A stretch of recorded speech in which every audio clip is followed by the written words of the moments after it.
President power and function of the president, उसमें last एक function था इमरजेंसी फंक्शन जो स्पेशली प्रेसिडेंट को दिए गए हैं।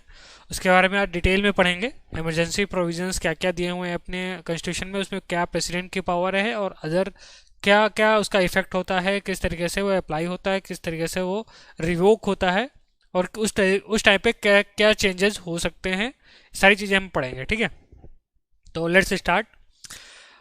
जो हमारा कॉन्स्टिट्यूशन में दिया हुआ है इमरजेंसी प्रोविजन, वो पार्ट 18 में दिए हुए हैं। ठीक है, हम लोग पार्ट 5 पढ़ रहे थे अभी, उसमें पार्ट 18 जब आएंगे हम लोग तो उसमें इमरजेंसी प्रोविजन दिए हुए हैं आर्टिकल 352 टू 360 के बीच में दिए हुए हैं। ठीक है, 352 से 360 के बीच में इमरजेंसी प्रोविजंस के बारे में डिटेल बताया गया है। These are provided to meet abnormal situation and act. जब ये कोई एबनॉर्मल सिचुएशन आती है, कंडीशन आती है, उसको उसको कंडीशन को मीट करने के लिए, उस कंडीशन को फुलफिल करने के लिए उस टाइम पे उसको किस तरीके से हैंडल किया जाए, इसके लिए सेंट्रल गवर्नमेंट को स्पेशल प्रोविजन दिए हैं ताकि उसको हैंडल करने में कोई दिक्कत ना हो, उस सिचुएशन को हैंडल करने में कोई दिक्कत ना हो। जब इमरजेंसी प्रोविजन आते हैं तो उस टाइम पे ये जो आपका फेडरल सिस्टम है वो यूनिटरी सिस्टम की तरह काम करता है। मतलब स्टेट गवर्नमेंट की पावर, मैक्सिमम पावर पे सेंट्रल गवर्नमेंट काम करता है। ठीक है, वो किस तरीके से करता है वो हम लोग सारे प्रोविजंस में देखेंगे, किस तरीके से सेंट्रल गवर्नमेंट स्टेट गवर्नमेंट के ऊपर टेक ओवर कर लेता है। ठीक है, और ये एक ऐसा प्रोविजन है जिसमें कॉन्स्टिट्यूशन अमेंडमेंट की जरूरत नहीं पड़ती है। कॉन्स्टिट्यूशन में ऑलरेडी प्रोविजन दिए हैं, उसमें प्रोविजन का जो प्रोसीजर है वो फॉलो करेंगे तो डायरेक्टली जो आपका फेडरल सिस्टम है, यूनिटरी सिस्टम टेम्परेरी पीरियड के लिए बन जाएगा। ठीक है, याद रखना टेम्परेरी पीरियड के लिए, हमेशा नहीं होता, जिस टाइम पे इमरजेंसी लगी हुई उसी टाइम के लिए होगा। ठीक है, तो ये विदाउट कॉन्स्टिट्यूशन अमेंडमेंट के अब फेडरल सिस्टम यूनिटी सिस्टम में बदल जाता है। This is a special feature. ठीक है, अभी अमेरिकन कॉन्स्टिट्यूशन में ऐसे कोई प्रोविजंस नहीं दिए हुए हैं।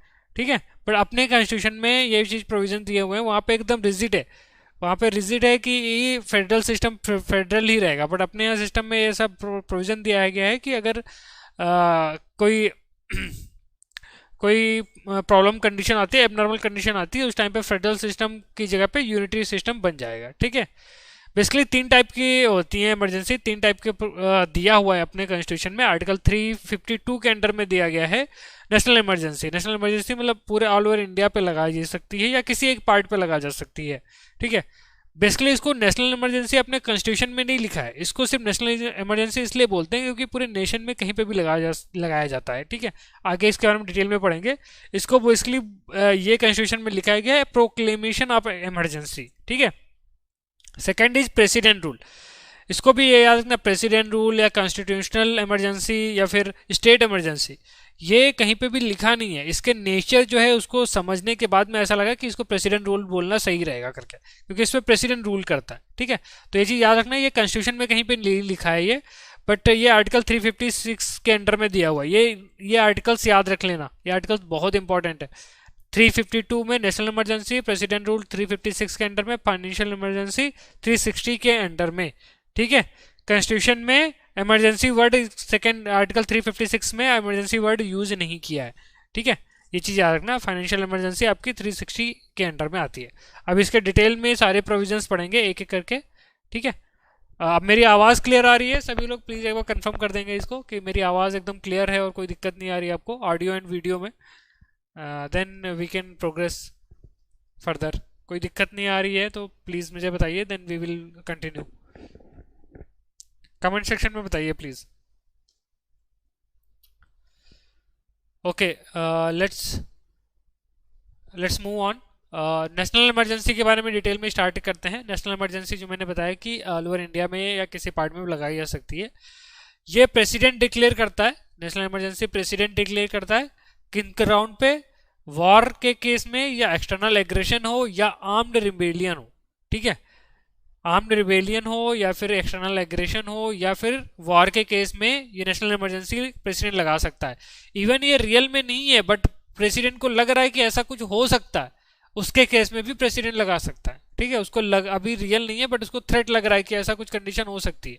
ठीक है, तब भी वो इमरजेंसी, नेशनल इमरजेंसी लगा सकता है। ठीक है, यहाँ पे एक चीज याद रखना, पहले जो कॉन्स्टिट्यूशन में दिया था ना उसमें वार, एक्सटर्नल एग्रेशन और तीसरा था इंटरनल डिस्टर्बेंसेस। 44th अमेंडमेंट के बाद में इसको यहाँ पे आर्म्ड रिबेलियन किया गया है, क्योंकि इंटरनल डिस्टर्बेंसेस काफी वेग टर्म है। 1975 में जो आपकी इमरजेंसी लगाई गई थी, इंदिरा गांधी जी ने जो लगाई थी, वो इंटरनल डिस्टर्बेंसेस के बेसिस पे लगाई थी। वो बहुत ही कंट्रोवर्शियल थी, बहुत ही ज्यादा लोगों ने उसको क्रिटिसाइज किया था। तो उसके बाद में जब 44th कॉन्स्टिट्यूशन अमेंडमेंट हुआ, जो जनता गवर्नमेंट लेके आई थी, तो उन्होंने इस इंटरनल डिस्टर्बेंसेस को चेंज करके बोला है आर्म्ड रिबेलियन। ठीक है, तो इसको आर्म्ड रिबेलियन चेंज किया है, ताकि जब आर्म्स लेकर कोई मतलब सोवरेनिटी इंटीग्रिटी ऑफ इंडिया को चैलेंज करता है, उस केस में इमरजेंसी लगाई जाए। ठीक है, क्योंकि इंटरनल डिस्टर्बेंसेस में कोई भी चीज़ होती है, कोई वो कर रहा है, प्रोटेस्ट कर रहा है, उसके लिए अगेंस्ट में भी कोई लगा सकता है नेशनल इमरजेंसी, तो काफ़ी वेग टर्म है, तो इसके लिए उसको चेंज किया गया था। ठीक है, याद रखना 44th अमेंडमेंट में वार और external aggression, war and external aggression को बोलते हैं एक्सटर्नल इमरजेंसी। ठीक है, आर्म्ड रिबेलियन को बोलते हैं इंटरनल इमरजेंसी, क्योंकि ये घर के डोमेस्टिक मतलब इंडिया के बाउंड्रीज के अंदर से होती है, इसकी वजह से इसको इमरजेंसी इंटरनल इमरजेंसी बोलते हैं। वार और एक्सटर्नल बाहर से कोई करेगा हमें, तो इसको एक्सटर्नल इमरजेंसी बोलते हैं। ठीक है, ये can be applicable to entire country और एनी पार्ट ऑफ इट, किसी कंट्री के किसी पार्ट के लिए भी लगाई जा सकती है। ठीक है, ये चीज। And president can proclaim national emergency only after receiving a written recommendation from cabinet. जब 1975 में जब इंदिरा गांधी जी ने नेशनल इमरजेंसी लगाई थी, तो उन्होंने सिर्फ प्राइम मिनिस्टर ने प्रेसिडेंट को बोला कि आप नेशनल इमरजेंसी लगा दो, तो उसके उन्होंने लगा दिया था। तो इसको देखा कि ये प्राइम मिनिस्टर के ऊपर में काफी ज्यादा पावर दे गई, तो ये अथॉरिटेरियन बन सकते हैं। तो इसके लिए 44th कॉन्स्टिट्यूशन अमेंडमेंट में ये किया गया, उन्होंने बोला कि प्रेसिडेंट तभी प्रोक्लेम कर सकता है नेशनल इमरजेंसी जब उसको रिटन रिकमेंडेशन दी गई हो। किसके द्वारा? कैबिनेट के द्वारा दी गई हो। ये पहली बार कैबिनेट वर्ड यूज किया गया था कॉन्स्टिट्यूशन में, इससे पहले कॉन्स्टिट्यूशन में कैबिनेट वर्ड यूज नहीं किया गया था। ये 44th अमेंडमेंट के बाद में कैबिनेट का वर्ड का यूज इसमें लिखा है, ना ही उसकी पावर के बारे में दिया है, ना ही उसके फंक्शन के बारे में दिया है। हाँ, सिंपल सी डिफिनीशन दी है कॉन्स्टिट्यूशन में, इसके अलावा कुछ भी कैबिनेट के बारे में नहीं दिया है। ये 44th अमेंडमेंट के बाद में डाला गया था। ठीक है, तो प्रेसिडेंट कब नेशनल इमरजेंसी डाल सकता है? जब उसको रिटन रिकमेंडेशन देगा आपका कैबिनेट लिख के देगा कि आप अपने नेशनल इमरजेंसी लगाओ। किस ग्राउंड पे? वार, एक्सटर्नल एग्रेशन और आर्म्ड रिबेलियन के केसेस पे। कहाँ पे एप्लीकेबल होगा? पूरी कंट्री में या किसी पार्ट में भी एप्लीकेबल हो सकता है। बट एक याद रखना, जब उसको प्रेसिडेंट ने प्रोक्लेम कर दिया नेशनल इमरजेंसी, उसके बाद में उसको 1 महीने के अंदर में पार्लियामेंट से अप्रूवल लेना पड़ेगा।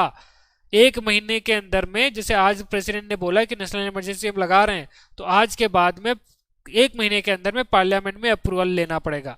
अब यहाँ पे एक कंडीशन और भी है, याद रखना। अगर मान लो लोकसभा डिसॉल्व हो गई उस बीच में 1 महीने के अंदर में, तब क्या होगा? उस केस में ये होगा कि जब भी नया इलेक्शन होकर लोकसभा बनेगी, उसके 1 महीने के अंदर में उसको अप्रूवल लेना पड़ेगा।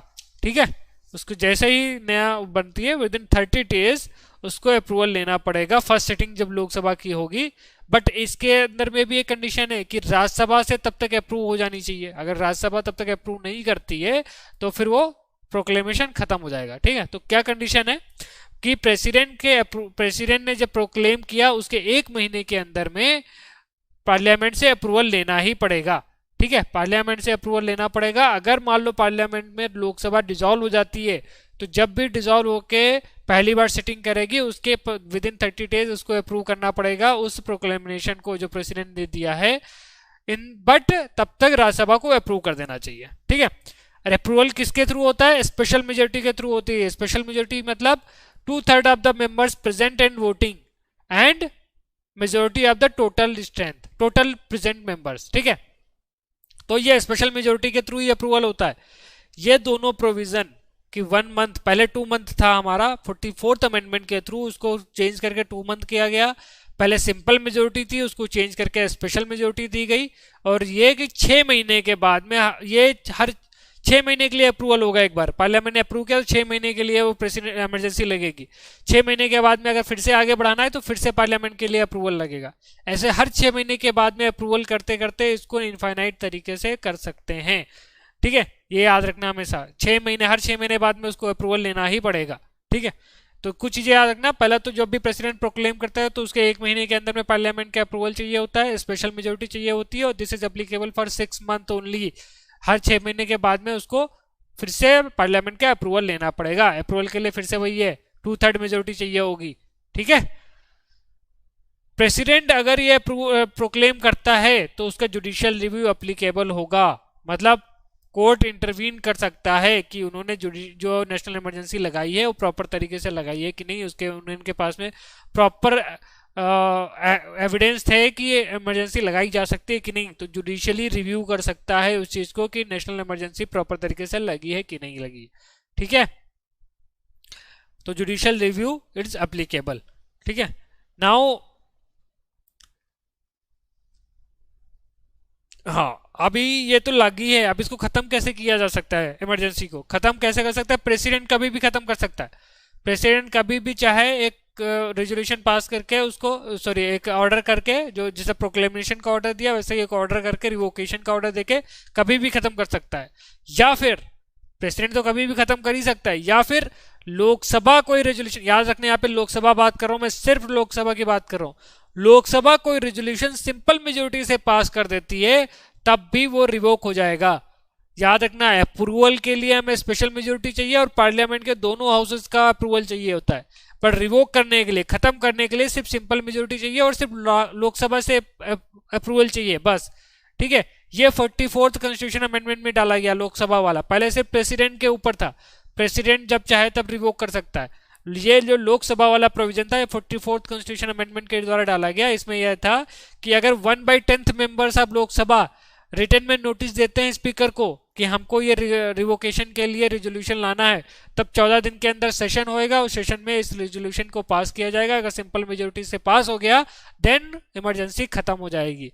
ठीक है, तो यहाँ पे याद रखना, अप्रूवल के लिए, नेशनल इमरजेंसी के अप्रूवल के लिए पार्लियामेंट का अप्रूवल चाहिए, दोनों हाउसेस का, राज्यसभा लोकसभा का। स्पेशल मेजोरिटी चाहिए विद इन 1 मंथ। ठीक है, और ये कितने टाइम के लिए होता है? 6 मंथ के लिए एप्लीकेबल होता है। बट रिवोक करने के लिए सिर्फ सिंपल मेजोरिटी चाहिए होती है और लोकसभा का अप्रूवल चाहिए होता है। ठीक है, ओके।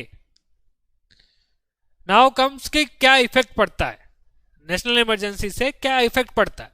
तो इसको 3 चीजों में देखेंगे। पहला, सेंटर स्टेट रिलेशनशिप में क्या फर्क पड़ता है उस टाइम पे, जैसे मैंने बताया कि फेडरल नेचर आपका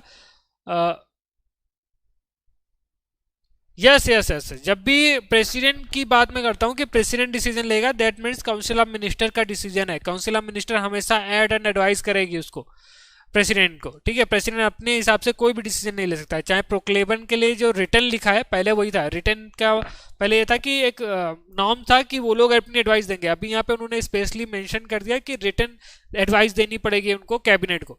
ठीक है, पहले था कि काउंसिल ऑफ मिनिस्टर नहीं, तो प्राइम मिनिस्टर ने बोल दिया तो इसको एक्सेप्ट कर लिया था। ठीक है, तो यहाँ पे भी रिवोकेशन के लिए भी अगर प्रेसिडेंट बोल रहा है, that means council of minister ने उसको बोला है उसको रिवोक करने के लिए, then only he will take the decision.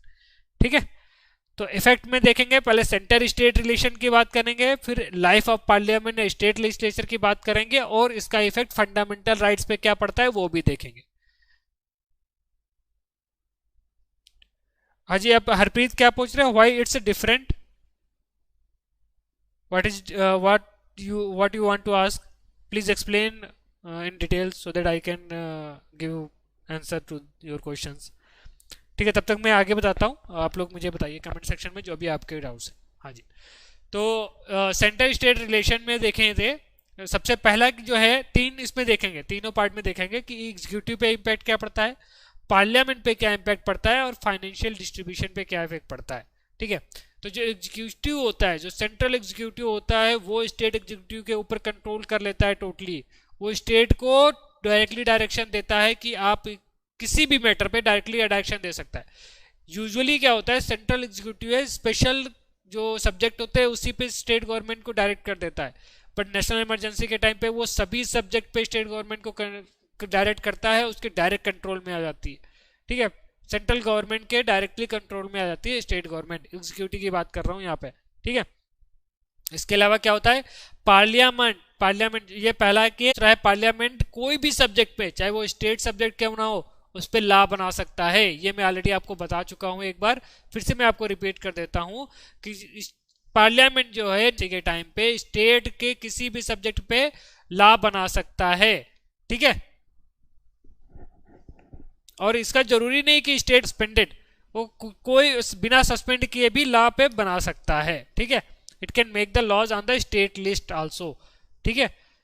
And laws जो बनाते पार्लियामेंट जो लॉ बनाता है वो इमरजेंसी खत्म होने के बाद में 6 महीने तक मैक्सिमम रह सकते हैं। जो भी लॉज स्टेट लिस्ट पे जो बनाएगा वो 6 महीने तक एप्लीकेबल होंगे, 6 महीने के बाद में एप्लीकेबल नहीं होंगे, ठीक है। इमरजेंसी खत्म होने के 6 महीने बाद। हाँ, और last is president can modify financial distribution between the centre state till the end of financial year subjected to parliament approval. President को जो फाइनेंशियल डिस्ट्रीब्यूशन है सेंटर और स्टेट के बीच में उसको वो मॉडिफाई कर सकता है, उसको ऑर्डर के थ्रू मॉडिफाई कर सकता है कि फाइनेंशियल डिस्ट्रीब्यूशन सेंटर और स्टेट के बीच में कैसे होगा, और ये कब तक एप्लीकेबल रहेगा, जिस साल इमरजेंसी लगी हुई है उस साल का जो फाइनेंशियल ईयर खत्म होने तक वो फाइनेंशियल डिस्ट्रीब्यूशन चलेगा। मतलब जैसे अगर आज जुलाई में अगर उन्होंने फाइनेंशियल इमरजेंसी ये नेशनल इमरजेंसी लगाया है और उस टाइम में प्रेसिडेंट ने कोई ऑर्डर दिया फाइनेंशियल डिस्ट्रीब्यूशन का, इस बार हम इस तरीके से करेंगे करके, जो पहले था नॉर्म्स उसकी जगह चेंज करके उन्होंने नया किया, तो वो फिर मार्च तक चलेगा, क्योंकि फाइनेंशियल आपका मार्च तक चलता है, अप्रैल टू मार्च तक चलता है, ठीक है। बट यह है कि पार्लियामेंट का अप्रूवल लेना पड़ेगा, सिंपल मेजोरिटी से उनका अप्रूवल लेना पड़ेगा, then only it can be applicable, मतलब तभी एप्लीकेबल होगा। प्रेसिडेंट ऑर्डर ने दिया उसको जब तक पार्लियामेंट अप्रूव नहीं करेगा तब तक लागू नहीं होगा, ठीक है। हाँ जी, आप सोचो क्यों डिफरेंट दिया होगा, एक बार ट्राई करके देखो। पहले क्या था कि प्रेसिडेंट के ऊपर टोटल था, प्रेसिडेंट मतलब काउंसिल ऑफ मिनिस्टर, मतलब एग्जीक्यूटिव, सिर्फ एग्जीक्यूटिव ही रिवोक कर सकते थे। नेशनल इमरजेंसी उनके हाथ में था रिवोक करने के लिए। But Lok Sabha are the representative of the people, इसलिए लोकसभा को सिर्फ ये बोला कि अभी राज्यसभा को इंक्लूड करेंगे तो प्रोसीजर काफी बड़ा हो जाएगा। नेशनल इमरजेंसी खत्म करना है, मतलब जो स्पेशल सिचुएशन थी उसको खत्म करना है, वो अभी नॉर्मल सिचुएशन आ गई है, ठीक है। तो इसके लिए हमने सिर्फ लोकसभा को पावर दी है कि आप you are the representative of the people, so you should take the decision कि इसको खत्म करना है कि नहीं खत्म करना है करके। अभी राज्यसभा को इंक्लूड करेंगे तो काफी ज्यादा टाइम लग जाएगा उसको रिवोक करने के लिए, तो इस कम टाइम में, और जो मेन रिप्रेजेंटेटिव ऑफ पीपल हैं वो सेटिस्फाई होने चाहिए उसको रिवोक करने के लिए, इसलिए ऐसा प्रोविजन बनाया गया, ठीक है। और जो पहला प्रोविजन बनाया गया है कि दोनों का अप्रूवल चाहिए, 2/3 मेजोरिटी चाहिए, वो टफ बनाने के लिए क्या है कि नेशनल इमरजेंसी को डिक्लेयर करने के टाइम पे डिक्लेयर करने में इजी ना हो इतना जल्दी। क्यों? क्योंकि हमने अभी देखा सेंटर स्टेट रिलेशन खत्म हो जाते हैं, सेंटर टोटल यूनिटी सिस्टम हो जाता है, आपका फेडरल सिस्टम खत्म हो जाता है टोटल तरीके से, ठीक है। तो ये प्रोविजन स्पेशल केसेस में ही आने चाहिए, ऐसा ना हो कि जब उनकी मर्जी हो कभी भी सेंटर की तब लाए जा सके, ठीक है। इसके लिए ऐसा बनाया गया है कि जब नेशनल इमरजेंसी डिक्लेयर करनी है तो डिफिकल्ट हो, बट जब इसको रिवोक करना हो तो ईजी हो, ठीक है। ठीक है, तो ये हमने पढ़ा है सेंट्रल स्टेट रिलेशन में क्या होता है। सेंट्रल गवर्नमेंट टोटली कंट्रोल कर लेती है स्टेट गवर्नमेंट को, पार्लियामेंट स्टेट लिस्ट पे कोई भी सब्जेक्ट पे लॉ बना सकती है, वो लॉ 6 महीने तक ऑपरेटिव रहते हैं इमरजेंसी एंड होने के बाद में। इवन फाइनेंशियल डिस्ट्रीब्यूशन भी चेंज कर सकती है, ठीक है, subject to parliament approval. Second है कि जो पार्लियामेंट और स्टेट लेजिस्लेचर की लाइफ है वो खत्म होने, जैसे 5 साल खत्म होने वाले हैं तब भी उसको 1 साल तक एक्सटेंड कर सकती है पार्लियामेंट लॉ बना के। पार्लियामेंट या स्टेट लेजिस्लेचर का टाइम पीरियड 1 साल के लिए और बढ़ा सकती है। 1975 में जब इमरजेंसी लगाई थी तो उन्होंने 5 साल से बढ़ा दिया था, 2 साल कंटिन्यूसली उन्होंने अपना जो लोकसभा था उसका जो पीरियड था वो एक्सटेंड कर दिया था, ठीक है। यहाँ पे लोकसभा रहेगा बेसिकली, क्योंकि राज्यसभा तो आपकी परमानेंट बॉडी है। लोकसभा और स्टेट लेजिस्लेटिव असेंबली, इनका पीरियड 1 साल के लिए एक्सटेंड किया जा सकता है, ठीक है। लॉ बना सकता है, लॉ पार्लियामेंट बना के इसको एक्सटेंड कर सकता है। बट 6 महीने अगर इमरजेंसी खत्म हो गई है उसके 6 महीने के बाद में नहीं बढ़ा सकता, उसके बाद में अगर वो खत्म हो चुका है तो उसको इलेक्शन कराना ही पड़ेगा, ठीक है। तो पार्लियामेंट और स्टेट लेजिस्लेचर की लाइफ 1 साल तक बढ़ा सकती है। अब सोचो क्यों बढ़ा सकती होगी, इसीलिए ताकि इमरजेंसी कंडीशन को वो लोग आराम से टैकल कर सके, क्योंकि emergency condition is a very critical condition. तो उसको जैसे वार है, एक्सटर्नल एग्रेशन है या फिर आर्म्ड रिबेलियन है, तो जो गवर्नमेंट अगर है वहां पे इलेक्शन उस टाइम पे पॉसिबल नहीं होंगे ना उस टाइम पे कराने के लिए, तो उसके लिए क्या है कि अगर मानो 5 साल का पीरियड खत्म हो गया तब भी उसी को एक्सटेंड कर दिया, ताकि उस टाइम पे वो हैंडल खत्म सिचुएशन को हैंडल करे। जब सिचुएशन हैंडल हो जाए, इमरजेंसी खत्म हो जाए, तब हम इलेक्शन कराएंगे। ठीक है, तो because of this provision was provided in the constitution. ठीक है, थर्ड इफेक्ट जो होता है फंडामेंटल राइट्स, नेशनल इमरजेंसी का इफेक्ट फंडामेंटल राइट्स पे क्या पड़ता है, this is very important. Yes, अगर उन्होंने डिसअप्रूव कर दिया तो जो पहले डिस्ट्रीब्यूशन था वही रहेगा। ठीक है, उसको चेंज नहीं कर सकते। अप्रूवल का मतलब है जब तक अप्रूव नहीं करते तब तक नई चीज लागू नहीं होगी, अगर उन्होंने रिजेक्ट कर दी तो जो पुरानी चीज है वो वही रहेगी। ठीक है, फंडामेंटल राइट्स पे जो इफेक्ट होता है ये इंपॉर्टेंट है, ये मैंने आपको फंडामेंटल राइट्स पे बताया था, बट मैं आपको फिर से यहाँ पे बता रहा हूँ, रिपीट करा रहा हूँ कि आर्टिकल 358 के अंडर में और 359 के अंडर में इसका इफेक्ट दिया हुआ है कि नेशनल इमरजेंसी लगाने के टाइम पे फंडामेंटल राइट्स पे क्या इंपैक्ट पड़ेगा। ठीक है, जो आर्टिकल 358 है वो क्या बोलता है कि आर्टिकल 19 जैसे ही इमरजेंसी का ऑर्डर प्रोक्लेम किया प्रेसिडेंट ने, तुरंत का तुरंत आर्टिकल 19 अपने आप ही सस्पेंड हो जाएंगे।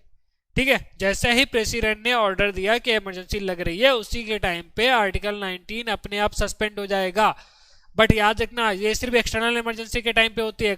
एक्सटर्नल इमरजेंसी मतलब वार एंड एक्सटर्नल एग्रेशन, उसी के केस में आर्टिकल 19 अपने आप सस्पेंड हो जाएगा। ठीक है, आर्टिकल 19 में जो 6 प्रोविजन है वो अपने आप सस्पेंड हो जाएंगे। ठीक है, this was given under article 358। जो एक्सटर्नल इमरजेंसी का प्रोविजन है ये 44th कॉन्स्टिट्यूशन अमेंडमेंट में डाला गया, पहले नहीं था। पहले सभी कोई भी इमरजेंसी हो, चाहे एक्सटर्नल चाहे इंटरनल, सबके लिए आर्टिकल 19 सस्पेंड हो जाता था। बट 44th कॉन्स्टिट्यूशन अमेंडमेंट में डाला कि वार एंड एक्सटर्नल एग्रेशन के लिए के टाइम पे ही आर्टिकल 19 सस्पेंड होगा। और उसके साथ में उन्होंने ये भी प्रोविजन डाला कि इमरजेंसी से जो रिलेटेड लॉज हैं जो आर्टिकल 19 को वायलेट कर रहे हैं बस उन्हीं पे एप्लीकेबल होगा। इमरजेंसी से रिलेटेड जो लॉ बनाएगी पार्लियामेंट या एग्जीक्यूटिव जो एक्शन लेंगे इमरजेंसी के टाइम पे, अगर वो आर्टिकल 19 को वायलेट कर रहे हैं तब भी उस पर कोई प्रॉब्लम नहीं होगी। बट अगर कोई दूसरे लॉज या फिर वो बना रहे हैं करके जिसमें आर्टिकल 19 वायलेट हो रहा है तब वो कोर्ट में जाके हम कर सकते हैं। ठीक है, ये सस्पेंशन का मतलब ये होता है कि अगर उस टाइम पे आपके आर्टिकल 19 में कोई राइट वायलेट हो रहा है तो आप कोर्ट के पास नहीं जाओगे कि मेरा राइट वायलेट हो रहा है, क्योंकि आपका फंडामेंटल राइट ही खत्म हो गया उस टाइम पे। इमरजेंसी के टाइम पे, एक्सटर्नल इमरजेंसी के टाइम पे आपका 19 अपने आप ही सस्पेंड हो जाता है। ठीक है, तो आप कोर्ट में जाके नहीं बोल सकते मेरा फंडामेंटल राइट वायलेट हो रहा है। ठीक है, ठीक है, और this can be applicable for entire country. जब इमरजेंसी पीरियड है, जितना इमरजेंसी पीरियड के टाइम के लिए टोटल जो इमरजेंसी पीरियड है आज से स्टार्ट हुआ जब तक चलेगा तब तक ये आर्टिकल 358 में आर्टिकल 19 सस्पेंड रहेंगे और ये पूरी कंट्री के लिए एप्लीकेबल होता है। ठीक है, ये पूरी कंट्री के लिए एप्लीकेबल होता है और ये इमरजेंसी पीरियड के लिए होता है। लाइफ ऑफ पार्लियामेंट क्या होती है कि अगर मान लो 5 साल कंप्लीट होने वाले हैं पार्लियामेंट के या स्टेट लेजिस्लेचर के, बट अभी भी इमरजेंसी लगी हुई है, तो पार्लियामेंट अपना लॉ बना के एक बार में 1 साल उसकी लाइफ एक्सटेंड कर सकता है। चाहे पार्लियामेंट बात करें चाहे स्टेट लेजिस्लेचर की बात करें। ठीक है, कि जो इसके मेंबर्स हैं वो 1 साल तक और मेंबर रह सकते हैं। पार्लियामेंट अपना लॉ बना के इस तरीके से चेंज कर सकती है। स्टेट लेजिस्लेचर के लिए भी पार्लियामेंट लॉ बनाएगी और पार्लियामेंट के लिए भी लॉ बनाएगी। ठीक है, हाँ जी, ठीक है। तो अब बात करते हैं आर्टिकल 359। आर्टिकल 359 क्या बोलता है कि प्रेसिडेंट बाई ऑर्डर, पहले वाले में याद रखना हमें ऑर्डर की जरूरत नहीं है, इमरजेंसी वाला जो ऑर्डर है उसी के साथ में आर्टिकल 19 सस्पेंड हो गया। बट अगर दूसरे फंडामेंटल राइट्स को सस्पेंड करना है आर्टिकल 359 के अंडर में, तब उसको प्रेसिडेंट का ऑर्डर लगेगा। प्रेसिडेंट एक ऑर्डर बताएगा, उस ऑर्डर में लिखेगा कि इन फंडामेंटल राइट्स का इन्फोर्समेंट नहीं होगा। मतलब कोर्ट में जाके ये नहीं बोल सकते हो कि मेरे फंडामेंटल राइट्स वायलेट हो रहे हैं तो आप एक्शन लो। मतलब प्रेसिडेंट जो होता है वो इन्फोर्समेंट ऑफ फंडामेंटल राइट्स जो स्पेसिफाइड होते हैं उनको, उन फंडामेंटल राइट्स का इन्फोर्समेंट खत्म कर देता है ऑर्डर के थ्रू। ठीक है, इसमें 44th अमेंडमेंट के थ्रू ये बोला गया कि आर्टिकल 20 और आर्टिकल 21 में जो फंडामेंटल राइट्स हैं वो इसमें वायलेट नहीं होंगे। मतलब आर्टिकल 359 के अंडर में प्रेसिडेंट किसी ऑर्डर के थ्रू आर्टिकल 20 और 21 को सस्पेंड नहीं कर सकता, और सारे राइट्स को सस्पेंड कर सकता है बट आर्टिकल 20 और 21 को सस्पेंड नहीं कर सकता। दीज आर द फंडामेंटल्स, इसको कोई बिल्कुल भी सस्पेंड नहीं कर सकता। ठीक है, जब भी ये प्रेसिडेंट ऑर्डर लेके आएगा ये पार्लियामेंट से अप्रूव होगा। याद रखना 358 पार्लियामेंट से अप्रूव नहीं मतलब था उसको, बट 359 में जो ऑर्डर लेके आएगा प्रेसिडेंट वो पार्लियामेंट से अप्रूवल होना जरूरी है उसका।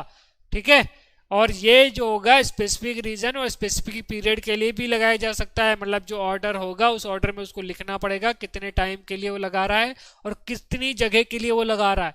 ठीक है, तो दोनों में डिफरेंस समझना। आर्टिकल 358 पूरी कंट्री के लगता है, पूरी इमरजेंसी पीरियड के लिए लगता है, बट आर्टिकल 359 स्पेसिफिक रीजन के लिए भी लग सकता है और स्पेसिफिक पीरियड के भी लग सकता है। जरूरी नहीं फुल इमरजेंसी के पीरियड के लिए लगे, वो टाइम के लिए भी लग सकता है। और इसमें जो फंडामेंटल राइट्स के बारे में लिखा होगा उन्हीं का इन्फोर्समेंट नहीं होगा। ठीक है, बट इसमें भी केसेस है एक्सेप्ट 20 और 21 से छोड़ के किसी को भी लगा सकता है, बट 20 और 21 के लिए नहीं कर सकता वो प्रेसिडेंट। ठीक है, इनका वायलेशन नहीं हो सकता उस टाइम पे। और यहाँ पे भी याद रखना अगर उस टाइम पे जो भी लॉज या एग्जीक्यूटिव कोई एक्शन लेते हैं वो सिर्फ इमरजेंसी से रिलेटेड लॉज और एक्शन से रिलेटेड है। अगर कोई दूसरे लॉज वगैरह पे होते हैं तो वहाँ पे ये एप्लीकेबल नहीं होगा। ये 44th कॉन्स्टिट्यूशन अमेंडमेंट में हुआ था। अब थोड़ा हम बता देते हैं कि 44th कॉन्स्टिट्यूशन अमेंडमेंट में क्यों सब चीज़ आई थी। 1975 में जब ये इमरजेंसी लगी थी, इंटरनल इमरजेंसी लगी थी, इंटरनल डिस्टर्बेंसेस के केस में इंदिरा गांधी जी ने लगाई थी। तो उसके बाद में 1977 में उन्होंने वो हटा दिया था इमरजेंसी, और उसके बाद इलेक्शन हुआ था, जनता पार्टी आई थी। उससे पहले 42nd अमेंडमेंट हुआ था जब जनता पार्टी आई। तो 44th शाह कमीशन पहले उन्होंने बनाया था। उन्होंने चेक किया कि इमरजेंसी जो लगी थी उस टाइम पे वो सही लगी थी कि नहीं लगी थी। तो उन्होंने देखा कि वो गलत तरीके से लगी हुई थी। तो उन्होंने 44th कॉन्स्टिट्यूशन अमेंडमेंट लेके आए और उन्होंने सारे प्रोविजंस बनाए। ये सारे प्रोविजन से यही आपको समझ में आ रहा होगा कि इन्होंने इमरजेंसी, नेशनल इमरजेंसी को डिक्लेयर करना बहुत टफ बनाया और उसको रिवोक करना इजी बनाया है, और ऐसे प्रोविजन डाले हैं जिससे जनता के जो और भी प्रॉब्लम्स है वो उसमें इंक्लूड ना हो। मतलब फंडामेंटल जो इमरजेंसी के टाइम पे जनता को ज़्यादा प्रॉब्लम ना हो, इस तरीके से उन्होंने प्रोविजन बनाए हैं। इसको ध्यान से अगर आप एक एक आर्टिकल्स को पढ़ेंगे, इसीलिए 44th कॉन्स्टिट्यूशन अमेंडमेंट के थ्रू इमरजेंसी में मैक्सिमम चेंजेस लाए गए थे। ठीक है,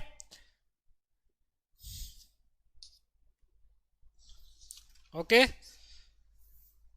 everything is clear now this completed to the national emergency. Now we will go towards the president rule, that's the article 356. Article 356 क्या बोलता है? President can proclaim in case of failure of constitutional machinery on report of governor और otherwise. ठीक है, इसमें दो चीजें समझेंगे अच्छे से। पहले तो एक आर्टिकल 355 है, इसके जस्ट पहले आर्टिकल 355 है। वो क्या बोलता है? Article 355 imposes a duty on the center to ensure that the government of every state is carried on in accordance with the provision of constitution। मतलब आर्टिकल 355 ड्यूटी देता है सेंटर को। आर्टिकल 355 सेंटर को ड्यूटी देता है कि वो ensure करे कि हर एक स्टेट में कॉन्स्टिट्यूशन के हिसाब से सारा काम चल रहा है। ठीक है, तो आर्टिकल 355 में ड्यूटी दी हुई है। आर्टिकल 356 में क्या बोला है कि प्रेसिडेंट को, मतलब सेंटर गवर्नमेंट, क्या president is also the centre government, अगर उसको लगता है या गवर्नर की कोई रिपोर्ट आती है कि स्टेट गवर्नमेंट में कॉन्स्टिट्यूशनल मशीनरी सही से काम नहीं कर रही है, फेलियर हो गया है, तो वो इमरजेंसी लगा सकता है उस केस में। ठीक है, आर्टिकल 355 ड्यूटी बोला, अगर वो ड्यूटी फॉलो नहीं हो रही, मतलब वो ड्यूटी के हिसाब से उन्होंने देखा कि सही से फॉलो नहीं हो रहा है, तब वो प्रेसिडेंट रूल लगा सकते हैं अंडर आर्टिकल 356।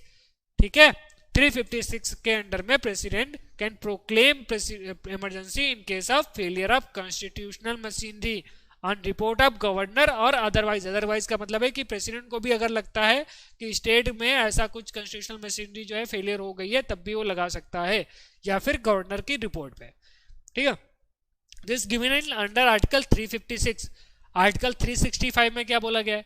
आर्टिकल 365 जो है ना वो भी इसके साथ में कंप्लाई करता है। वो बोलता है कि अगर सेंट्रल गवर्नमेंट ने कोई डायरेक्शन दिया और स्टेट गवर्नमेंट उसको फॉलो नहीं कर रही है, तब उसको फेलियर ऑफ कॉन्स्टिट्यूशनल मशीनरी में काउंट किया जाएगा। मतलब सेंटर उस टाइम पे वो प्रेसिडेंट रूल लगा सकता है, प्रेसिडेंट ऑर्डर देगा उसके थ्रू। ठीक है, प्रेसिडेंट का ऑर्डर हमेशा काउंसिल ऑफ मिनिस्टर से के एड एंड एडवाइस पे ही होता है। ठीक है, तो अगर सेंट्रल गवर्नमेंट दो यहाँ चीजें हैं, पहला तो या तो गवर्नर की रिपोर्ट आए या प्रेसिडेंट को लगे कि कॉन्स्टिट्यूशनल मशीनरी फेल हो गई है।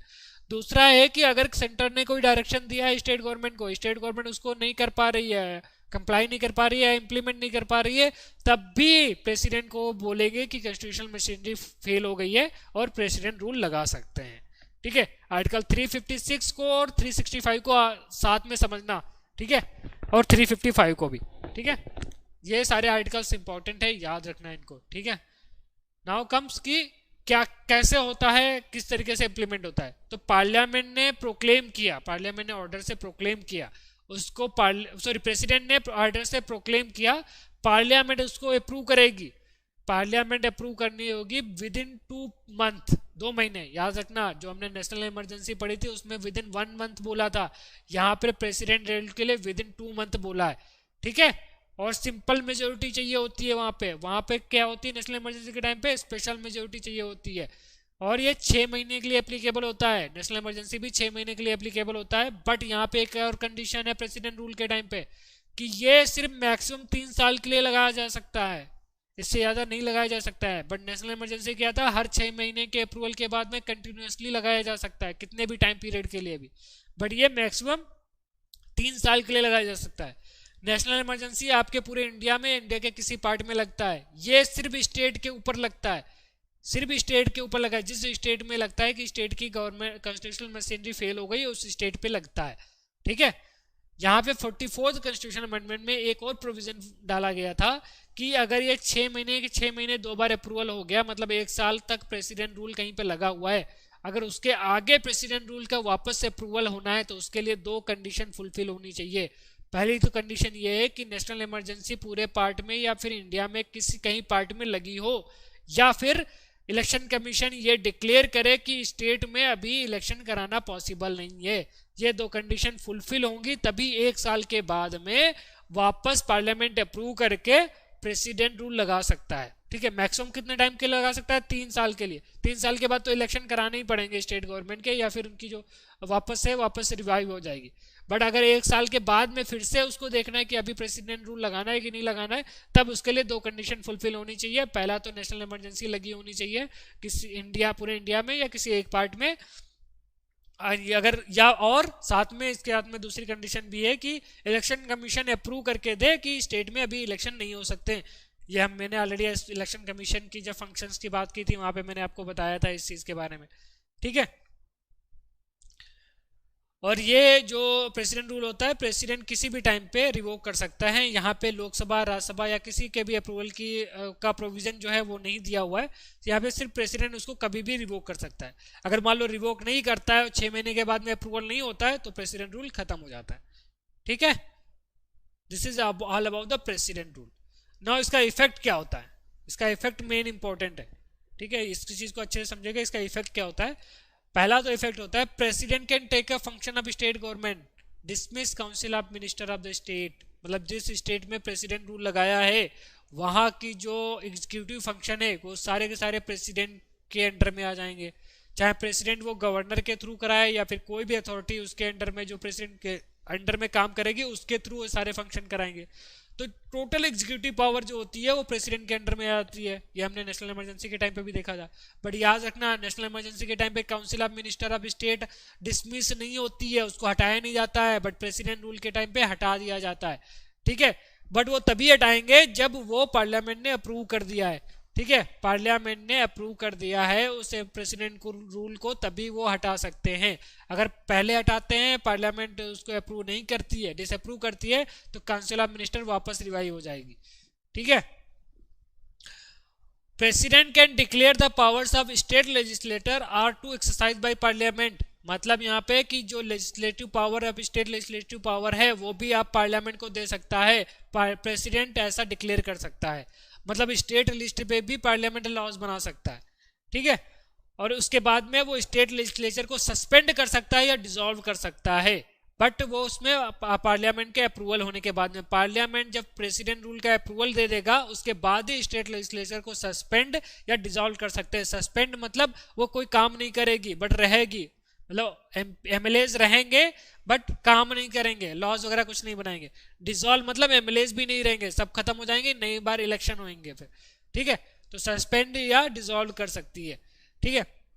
एंड लॉज, जो लॉज बनेंगे वो इमरजेंसी खत्म होने के बाद में भी कंटिन्यू रहेंगे, मगर बाद में स्टेट लेजिस्लेचर उसको चेंज करना चाहता है या खत्म करना चाहता है या अमेंड करना चाहता है वो कर सकता है, बट उसके बाद में भी एप्लीकेबल रहेंगे।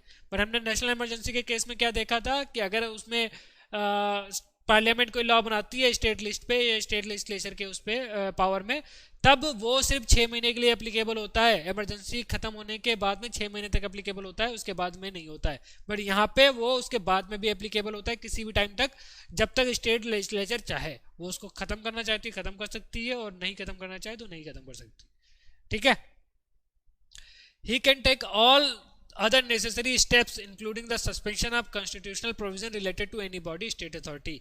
President can take any necessary step, president rule के टाइम पे कोई भी नेसेसरी स्टेप ले सकती है, क्योंकि कॉन्स्टिट्यूशनल मशीनरी फेल हुई है तो वापस उसको इस्टेब्लिश करने के लिए कोई भी नेसेसरी स्टेप ले सकता है, ठीक है।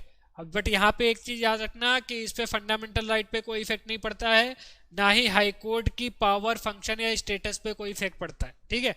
इस पे कोई इफेक्ट नहीं पड़ता है। इसमें एक बहुत ही इंपॉर्टेंट केस है बोमाई केस। क्या हुआ था 1992 में, प्रेसिडेंट ने उस टाइम पे 1992 में कांग्रेस गवर्नमेंट थी, उन्होंने 3 बीजेपी रूल्ड स्टेट जो थे वहां पे प्रेसिडेंट रूल लगा दिया था, ठीक है। उन्होंने ये बोला था कि वो लोग जो रिलीजियस ऑर्गेनाइजेशन के पे जो बैन लगाए थे उसको सिंसियरली फॉलो नहीं कर रही है स्टेट गवर्नमेंट, जो सेंट्रल गवर्नमेंट ने लगाए थे। तो इसके लिए उन्होंने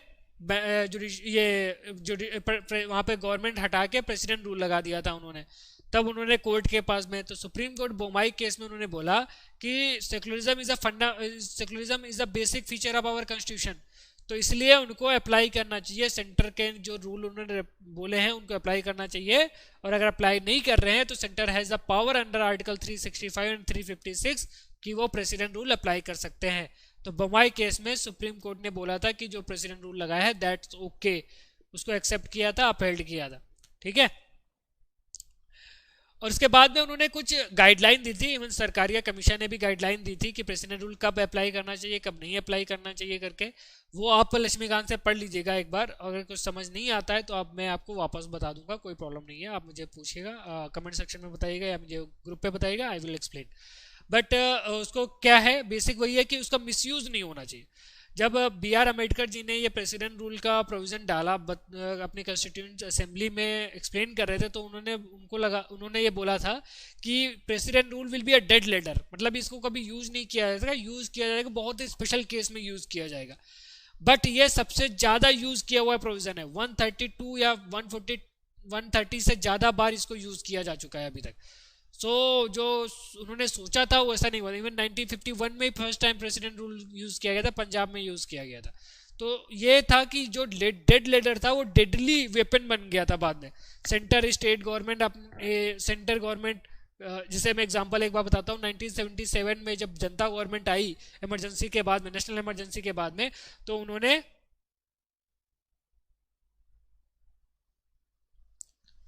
हाँ जी जो नेशनल इमरजेंसी के टाइम पे 1970 नेशनल इमरजेंसी खत्म होने के बाद 1977 जब इलेक्शन हुए थे, तो उस इलेक्शन में जब जनता गवर्नमेंट आई थी रूल में, तो उन्होंने के 9 स्टेट्स में प्रेसिडेंट रूल लगा दिया। उनका रीजन जानते हो क्या था? रीजन ये था कि बोल रहे थे कि अभी मैंडेट खत्म हो गया, कांग्रेस अभी पब्लिक की डिमांड नहीं है, पब्लिक नहीं चाहती कांग्रेस को लाने के लिए। तो 1997 में 9 जगह पे प्रेसिडेंट रूल लगा के उन्होंने गवर्नमेंट को गिरा दिया था, वापस इलेक्शन कराया था।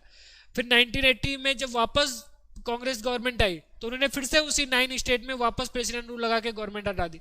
तो ये एक तरीके से सेंटर के मर्जी के ऊपर हो गया था, वो जब अपनी मर्जी लगाते थे तो स्टेट के ऊपर प्रेसिडेंट रूल लगा के उनकी गवर्नमेंट हटा देते थे अगर दूसरी पॉलिटिकल पार्टीज की होती थी। तो ये एक मिसयूज हो रहा था प्रेसिडेंट रूल का, तो इसके लिए उन्होंने गाइडलाइन दी है कि कब इसको इम्प्लीमेंट किया जा सकता है, कब नहीं करना चाहिए। ठीक है, तो एक बार पढ़ लीजिएगा उसको और उसको बताइएगा मुझे अगर नहीं समझ में आता है। ठीक है, now financial emergency, this is the third type emergency which is given under article 360। ठीक है, आर्टिकल 360 क्या बोलता है? It empowers the president to proclaim a financial emergency if he is satisfied that the situation has arisen due to which the financial stability or credit of India or any part of its territory is threatened। ठीक है, अगर उनको लगता है कि financial stability या credit of India, जो India का पैसा है, वो किसी भी टेरिटरी या पूरे इंडिया में थ्रेटन हो रहा है, अगर उसको ऐसा लग रहा है प्रेसिडेंट को, तो वो फाइनेंशियल इमरजेंसी लगा सकता है। इसका भी पार्लियामेंट में 2 महीने के अंदर में अप्रूवल होना चाहिए सिंपल मेजोरिटी के थ्रू। ठीक है, और ये इनडेफिनेटली चलती है, इसमें कोई टाइम पीरियड नहीं दिया है, एक बार लगा दी गई तो हमेशा के लिए चलती है। ठीक है, और प्रेसिडेंट इसको कभी भी रिवोक कर सकता है, इसमें लोकसभा या राज्यसभा के अप्रूवल या किसी की जरूरत नहीं पड़ती है, प्रेसिडेंट जब चाहे इसको रिवोक कर सकता है, और ये इनडेफिनेट पीरियड के लिए लगा हुआ है। आज तक फाइनेंशियल इमरजेंसी कहीं पे भी एप्लीकेबल नहीं है। नेशनल इमरजेंसी 3 बार लग चुकी है, प्रेसिडेंट रूल बहुत बार लग चुका है, फाइनेंशियल इमरजेंसी एक बार भी नहीं लगी है। ठीक है, ये याद रखना हमेशा, फाइनेंशियल इमरजेंसी एक बार भी नहीं लगी है। इसमें इफेक्ट्स क्या होते हैं? इफेक्ट्स ये होते हैं कि जो प्रेसिडेंट है वो बता सकता है स्टेट्स को किस तरीके से आप फाइनेंशियल प्रॉपर्टी आप यूज़ करो, खर्चा कैसे करो, किस तरीके से, और अगर कोई मनी बिल अप्रूव होता है, स्टेट गवर्नमेंट अप्रूव करती है, तो प्रेसिडेंट के अप्रूवल लगेगा। इवन सैलरीज और अलाउंसेज जो भी देती है स्टेट एम्प्लॉयज़ को या सेंट्रल एम्प्लॉयज़ को, उसको कम कर सकती है, रिड्यूस कर सकती है। और इवन हाई कोर्ट और सुप्रीम कोर्ट के जजेस को भी सैलरीज या अलाउंसेज जो देती है वो कम कर सकती है। ठीक है, तो दीज आर द प्रोविजंस जो फाइनेंशियल इमरजेंसी के टाइम पे एप्लीकेबल होते हैं। ये फंडामेंटल राइट्स या स्टेट एग्जीक्यूटिव को या फिर स्टेट लेजिस्लेचर पे कोई इम्पैक्ट नहीं डालती है, सिर्फ उनके फाइनेंशियल जो अकाउंट है उन पे इम्पैक्ट डालती है बस। ठीक है, इसको अच्छे से समझ लेना।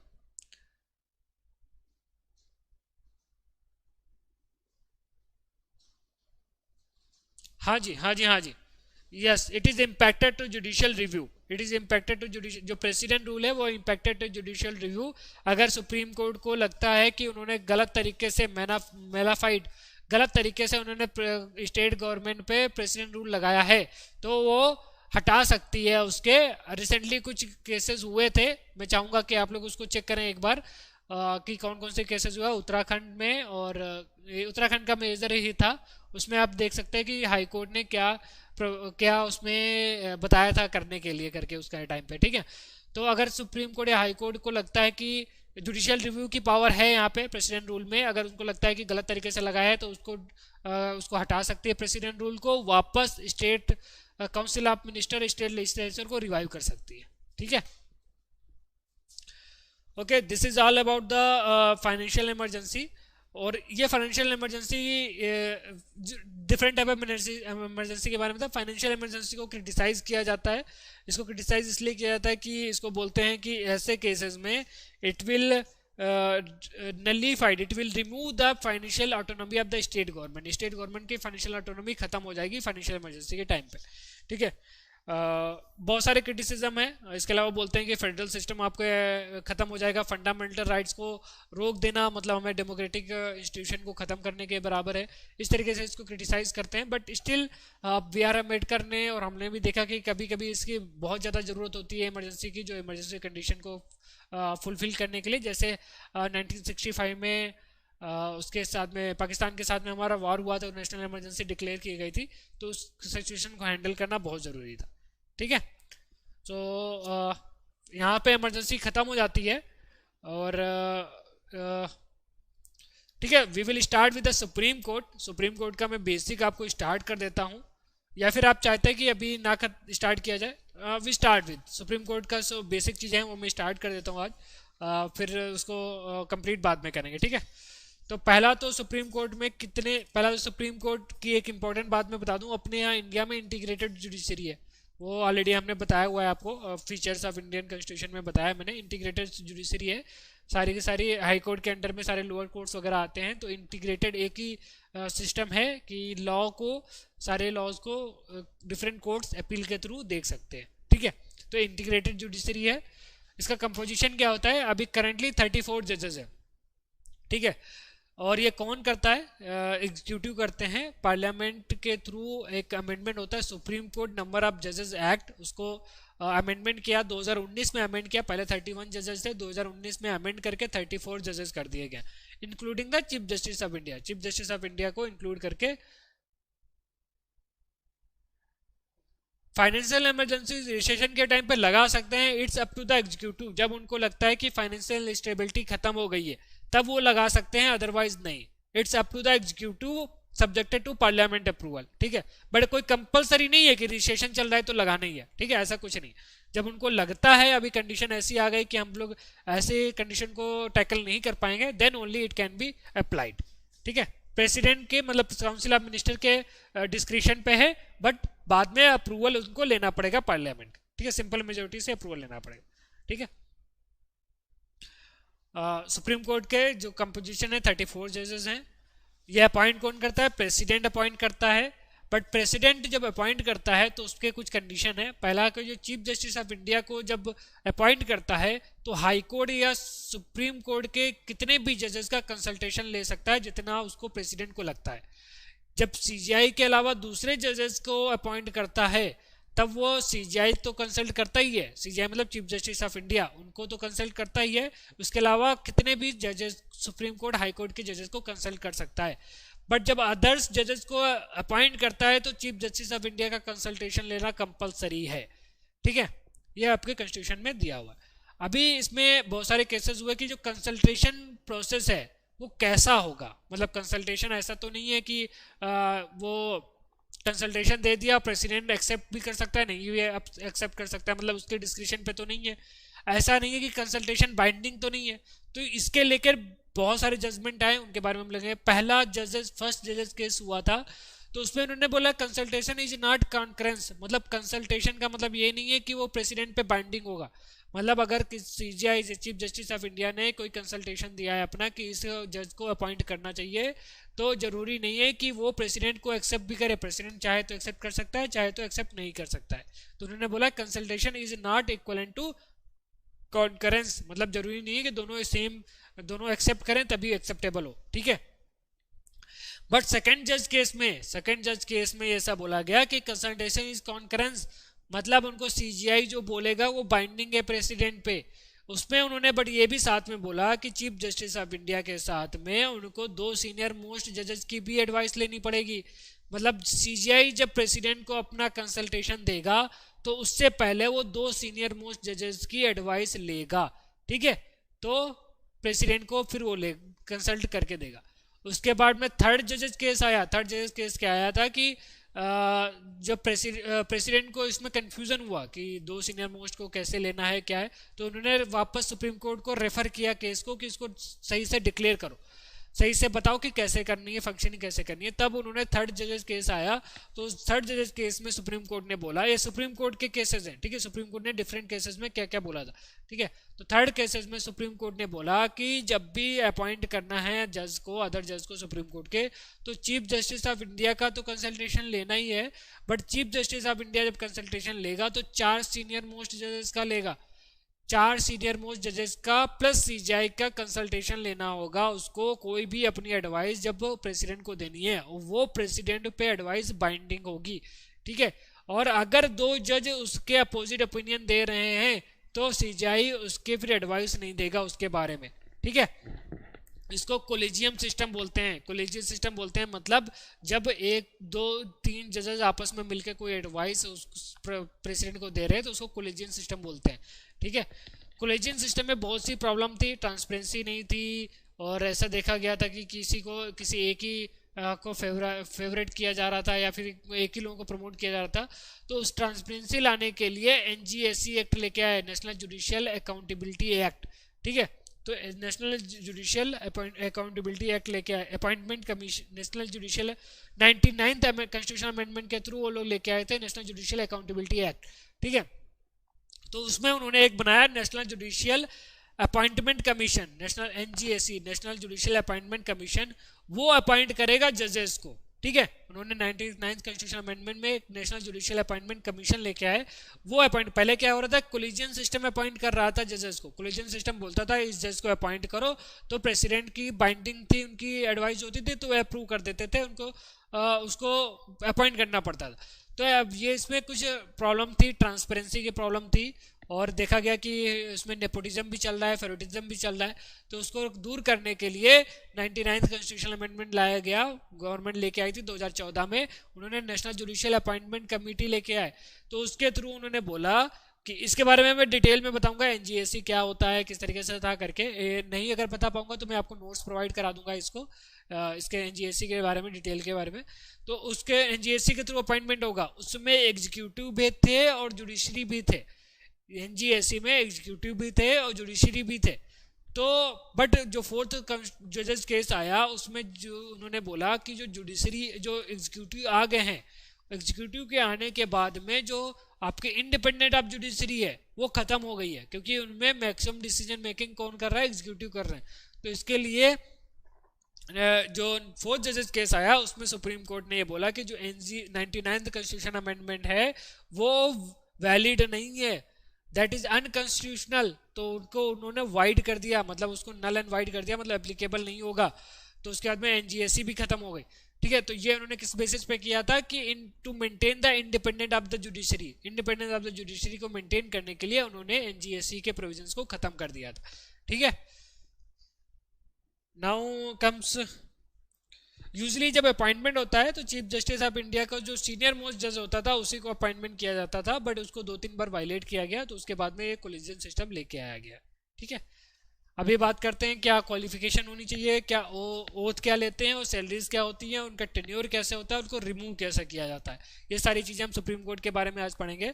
तो फर्स्ट इज कि वो सिटीजन ऑफ इंडिया होना चाहिए, इंडियन सिटीजन होना चाहिए।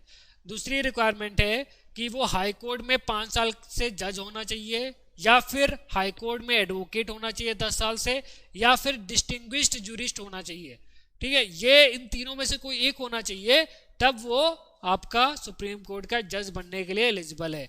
These are the minimum qualification जो दी गई है।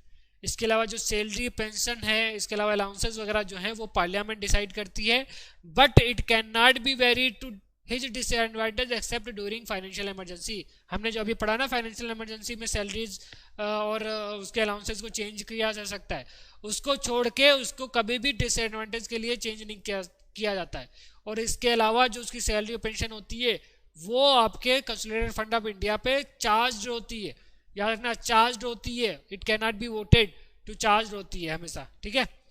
तो दिस प्रोविजन एंड इसका जो टेन्योर है वो टेन्योर आपके कॉन्स्टिट्यूशन में नहीं दिया गया है, बट इसकी रिटायरमेंट एज दी गई है, दैट्स 65 ईयर्स। जो आपके हाई कोर्ट जजेस की होती है दैट्स 65 ईयर्स। और ये रिज़ाइन कर सकते हैं जो जजेस हैं या सीजीआई है, प्रेसिडेंट को अपना रेजिग्नेशन लेटर देकर रिज़ाइन कर सकते हैं, या फिर इसके लिए एक स्पेशल प्रोविजन दिया गया इनके रिमूवल के लिए। इनके रिमूवल के लिए स्पेशल प्रोविजन दिया गया जो आपको चीफ इलेक्शन कमिश्नर या फिर सीएजी को रिमूव करने के लिए भी यूज होता है, जो मैंने ऑलरेडी आपको बता चुका हूँ। ऐसे ही आपको याद करने की कोशिश करनी है उनसे लिंक करके, ठीक है। तो इनका प्रोसीजर क्या होता है कि प्रेसिडेंट रिमूव कर सकता है on the recommendation of the parliament जो अप्रूव्ड मिसबिहेवियर या इनकेपेसिटी के ग्राउंड पे हो, और 2/3 majority of the total, 2/3 majority of the present at voting and half the majority of the total. वो स्पेशल मेजोरिटी जब से अप्रूव होगा, पार्लियामेंट अप्रूव करेगी, तब प्रेसिडेंट ऑर्डर देगा उसके रिमूवल के लिए, ठीक है। इसका टोटल प्रोसीजर क्या होता है कि जैसे पहले क्या होगा कि लोकसभा में या राज्यसभा में, जब लोकसभा किसी भी हाउस में इसका रिमूवल का रेजोल्यूशन लाया जा सकता है, ठीक है। तो लोकसभा में अगर रेजोल्यूशन ला रहे हैं तो 100 जो एमपीज हैं, 100 जो मेंबर ऑफ लोकसभा हैं उनका साइन होना चाहिए। अगर राज्यसभा में लाया जा रहा है तो 150 जो है 50 जो एमपीज हैं उनका अप्रूवल होना चाहिए ऐसा कुछ रेजोल्यूशन लाने के लिए।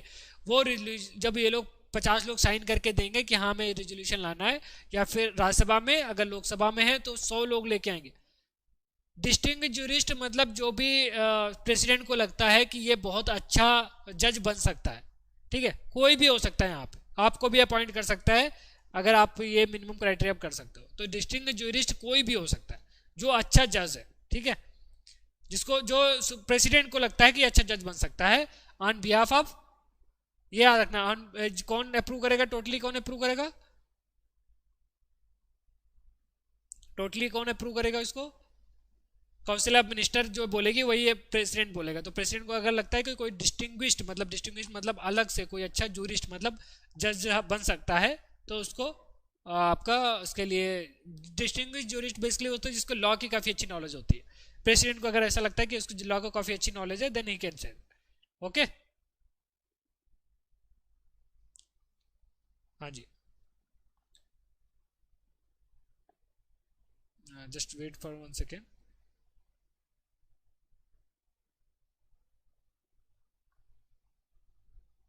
ओके, तो ये था कि इसका प्रोसीजर मैं बता रहा था रिमूवल के लिए क्या होता है। इसको भी इम्पीचमेंट बोलते हैं, लोकल लैंग्वेज में इसको भी इम्पीचमेंट बोलते हैं कि इम्पीचमेंट ऑफ द जज of supreme court and high court. ठीक है, तो इसमें क्या होगा, अगर लोकसभा में लाना है तो 100 जो एमपीज हैं वो आपका साइन करके देंगे, अगर राज्यसभा में लाना है तो 50 लोगों का साइन होना चाहिए मिनिमम।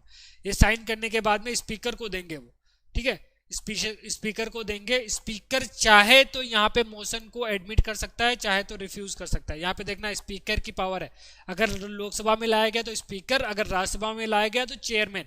चेयरमैन चाहे तो उसको एक्सेप्ट कर सकता है, चाहे तो रिजेक्ट कर सकता है। ठीक है, अगर वो एक्सेप्ट करता है तो उसके बाद में वो 3 मेंबर की एक कमेटी बनाएगी। वो 3 मेंबर कौन कौन से रहेंगे, चीफ जस्टिस या फिर सुप्रीम कोर्ट का कोई दूसरा जज, हाई कोर्ट का चीफ जस्टिस, या फिर तीसरा डिस्टिंग्विश्ड जूरिस्ट। वो कोई भी 3 एक मेंबर हैं, ये 3 मेंबर की एक कमेटी बनाएगा। उस कमेटी में ये चेक करेंगे कि जो प्रूव्ड मिसबिहेवियर या इनकेपेसिटी के जो चार्जेस लगे हैं वो सही है कि नहीं। ठीक है, वो चार्जेस सही अगर एक्सेप्ट होते हैं तो उसके बाद में उसका उस पर मोशन पे वोटिंग होगी। वो वोटिंग अगर स्पेशल मेजोरिटी से पास हो जाती है तो उसके बाद में दूसरे हाउस में जाएगा, वहां पे भी स्पेशल मेजोरिटी से पास हो जाती है, तब प्रेसिडेंट के पास में अप्रूवल के बाद में जाएगा। तब प्रेसिडेंट एक ऑर्डर इशू करेगा कि इसको अब निकाल दो, तब निकाला जाएगा। तो it is a very difficult process. इसीलिए आज तक कोई भी चीफ जस्टिस या फिर कोई भी जज आप सुप्रीम कोर्ट और हाई कोर्ट दोनों के लिए प्रोसीजर सेम है, हाई कोर्ट के लिए भी, जजेस के लिए भी और सुप्रीम कोर्ट के जजेस के लिए भी। तो आज तक किसी भी हाई कोर्ट के जज या सुप्रीम कोर्ट के जज को रिमूव नहीं हुआ है, कोई भी रिमूवल नहीं किया, किसी का भी इम्पीचमेंट आज तक नहीं हुआ।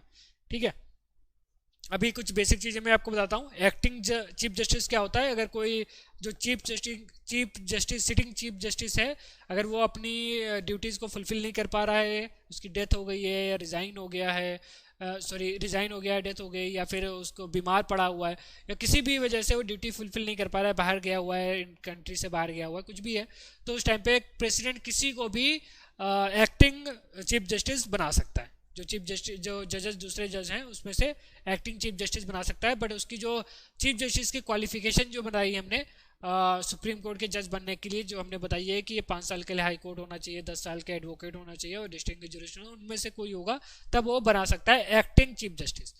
इसके अलावा होता है एड हॉक जज। अगर चीफ जस्टिस ऑफ इंडिया को लगता है कि हम उनके पास में सफिशिएंट जजेस नहीं है, सफिशिएंट जज नहीं है, तब वो किसी भी हाई कोर्ट के जज को वो प्रमोट करके सुप्रीम कोर्ट के जज के अंदर में टेम्परेरी पीरियड के लिए जज बना सकते हैं सुप्रीम कोर्ट के। तो उसको बोलते हैं एड हॉक। एड हॉक मैंने ऑलरेडी बताया हुआ, एड हॉक का मतलब होता है टेम्परेरी। तो टेम्परेरी जज बना सकती है, बट यहाँ पे याद रखना chief justice of India appoint करेगी on the approval of president. पहले प्रेसिडेंट का अप्रूवल लेना पड़ेगा, then only chief justice of India उनको अपॉइंट कर सकता है। ठीक है, थर्ड कम्स द रिटायर्ड जज। कोई ऑलरेडी जज कोई रिटायर हो गया है, कोई भी जज ऑलरेडी रिटायर हो गया है और उसके बाद में चीफ जस्टिस ऑफ इंडिया को लगता है कि हमें उसकी ज़रूरत है, तब वो टेम्परेरी पीरियड के लिए चीफ जस्टिस उस रिटायर्ड जज को अपॉइंट कर सकता है जज ऑफ सुप्रीम कोर्ट। ठीक है, बट प्रेसिडेंट का अप्रूवल लेना पड़ेगा उसको पहले, और जिस पर्सन को वो अपॉइंट कर रहा है उसका भी अप्रूवल लेना पड़ेगा। बट जो एडहॉक जज था, जो हाई कोर्ट के जज को अपॉइंट कर रहा था, उसमें जो chief justice of high court रहेगा, जिस हाई कोर्ट से वो हाई कोर्ट के जज को ले रहा है, उसका अप्रूवल लेना पड़ेगा उसको अपॉइंट करने के लिए। ठीक है, इसके अलावा सुप्रीम कोर्ट कहाँ बैठेगी, इसका यह है कि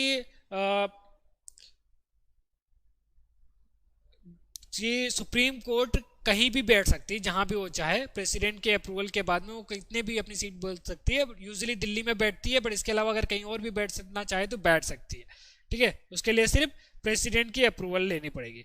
ठीक है, इसके अलावा जो प्रोसीजर कोर्ट का क्या प्रोसीजर रहेगा, किस तरीके से फंक्शनिंग करेगी, वो chief justice of India decide करता है with the approval of president. President के अप्रूवल के बाद में वो कैसे भी डिसाइड कर सकता है। ठीक है, this is for today only. आगे का कंप्लीट हम बाद में करेंगे।